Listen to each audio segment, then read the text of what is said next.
Rais wa Marekani Bwana Donald Trump ameomba kukutana na meya mteule wa jiji la New York, Zohran Mamdani, katika ikulu ya White House mnamo siku ya kesho ya Ijumaa. Mamdani aliwaambia waandishi wa habari mapema wiki hii kwamba timu yake ilifika ikulu kupanga mkutano. Kulingana na Trump, tumekubaliana kwamba mkutano huu utafanyika siku ya Ijumaa. Rais wa Marekani Donald Trump alisema atakutana na meya mteule wa jiji la New York, Zohran Mamdani, katika ikulu hiyo, na imeelezwa kwamba sasa watakuwa na mazungumzo ambayo yatawakutanisha wawili hao mnamo Novemba 21. Trump alisema kwenye mtandao wa kijamii mnamo Jumatano.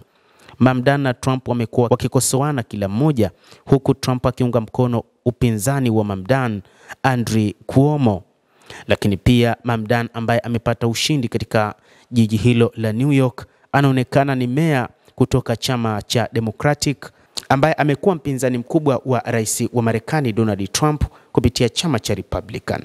Meya wa jiji la New York kwa upande wake amekuwa akikosoa sera za utawala wa Trump, ikiwa ni pamoja na kukandamiza wahamiaji na msaada wa Amerika kwa Israel wakati wa vita katika ukanda wa Gaza, akisema kwamba rais huyo amekuwa akiegemea upande mmoja wa kuua raia wasiokuwa na hatia. Mamdani aliwaambia waandishi wa habari mapema wiki hii kwamba timu yake ilifika ili kupanga mkutano huo. Mamdani Trump watakutana Washington. Msemaji wa meya wa New York alisema Jumatano kwamba meya mteule alipanga kukutana na Trump huko Washington kujadili usalama wa umma, usalama wa kiuchumi na ajenda ya kumudu gharama. Wakati wa kampeni za uchaguzi wa meya, Trump alitishia kushikilia mabilioni ya dola katika ufadhili wa serikali kutoka katika jiji ikiwa Mamdani atashinda.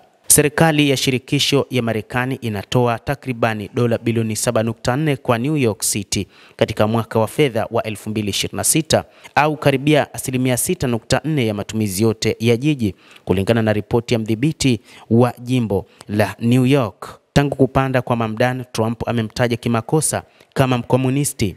Trump pia alitangaza Wayahudi katika jiji la New York waliompigia kura Mamdani walikuwa wajinga.